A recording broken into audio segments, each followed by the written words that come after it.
Hello friends, எல்லோரும் எப்படி இருக்கீங்க? நல்லா இருக்கீங்க? வெல்கம் டு பல்சுவை சமையல். இன்றைக்கி நம்ம என்ன பார்க்க போகிறோம் அப்படின்னா, சப்பாத்தி எப்படி செய்யறதுன்னு பார்க்க போகிறோம். அதற்கு தேவையான பொருட்கள்: கோதுமை மாவு, தண்ணீர் எடுத்துக்கோங்க 1 கப்பு. அடுத்தது உப்பு தேவையான அளவு எடுத்துக்கோங்க. இந்த வீடியோவை ஸ்கிப் பண்ண பாருங்கள், அப்புறம் உங்களுக்கு புரியும். ஓகே ஃப்ரெண்ட்ஸ், வாங்க வீடியோக்குள்ளே போகலாம். நல்லா பிசைஞ்சிக்கோங்க. தண்ணீர் ஊற்றி நல்லா பிசைஞ்ச மாவை நல்லா உருட்டிக்கோங்க. உருட்டினதுக்கப்புறம் தனித்தனியாக எடுத்து வச்சுக்கோங்க.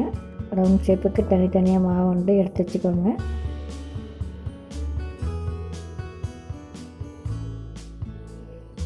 நல்லா தனித்தனியாக எடுத்து வச்ச மாவை நல்லா உருட்டி வச்சுக்கோங்க. தனித்தனியாக நல்லா கட்டையாக உருட்டி வச்சுக்கோங்க. ஊற்றி வச்ச மாவு என்ன பண்ணுறீங்க அப்படின்னா, தனியாக ஒரு பிளேட்டில் வச்சுக்கோங்க.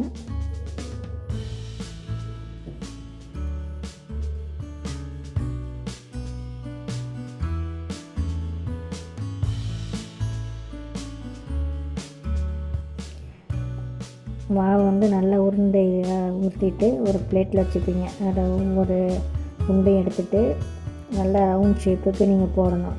எதை வச்சு போட போகிறீங்க அப்படின்னா, சப்பாத்தி கட்டை இருக்கும், அதை வச்சு நீங்கள் போட போகிறீங்க. வீடியோவில் எப்படி போடுறாங்க அப்படின்னு சொல்லிட்டு பண்ணிக்கோங்க. வீடியோ ஸ்கிப் பண்ணாமல் பாருங்கள்.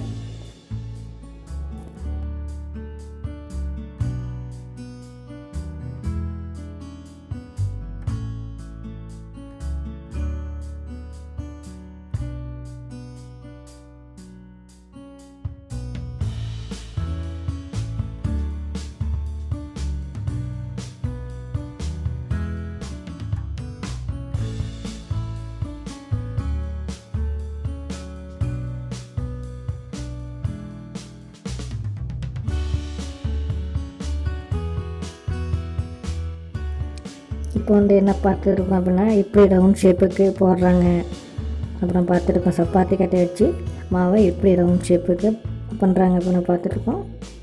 அடுத்தது என்ன பண்ணணும் அப்படின்னா, இதேமாரி மடித்து வச்சுட்டு மறுபடியும் சப்பாத்தி கட்டை வச்சுட்டு போடணும். அதுக்கு முன்னாடி நீங்கள் நல்லெண்ணெய் ஊற்றணும். அப்புறம் சப்பாத்தி சுவையாகவும் நல்ல மிருதுவாகவும் இருக்கும். அதுக்காக அந்த எண்ணெயை சேர்க்குறாங்க.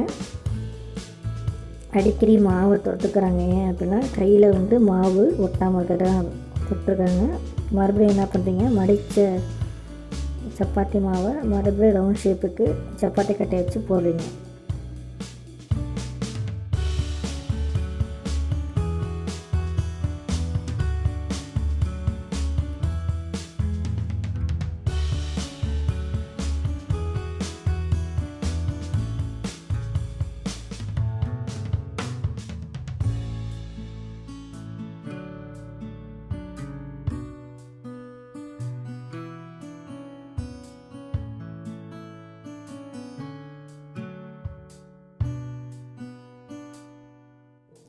அடுத்தது அடுப்பில் தோசைக்கல் வைக்கிறீங்க. தோசைக்கல்லுக்கு மேலே எண்ணெய் தடவி வைக்கிறீங்க.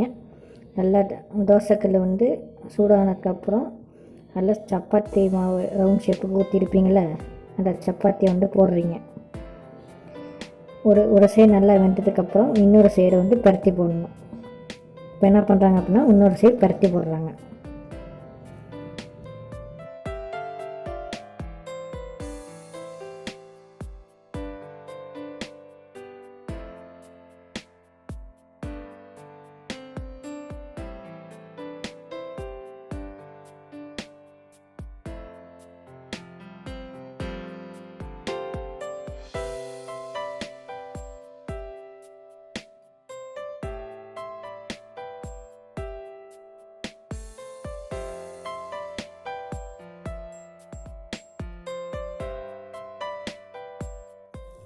ரெண்டு சைடு வந்ததுக்கப்புறம் ஒரு பிளேட்டில் சப்பாத்தி எல்லாத்தையும் போடுறீங்க.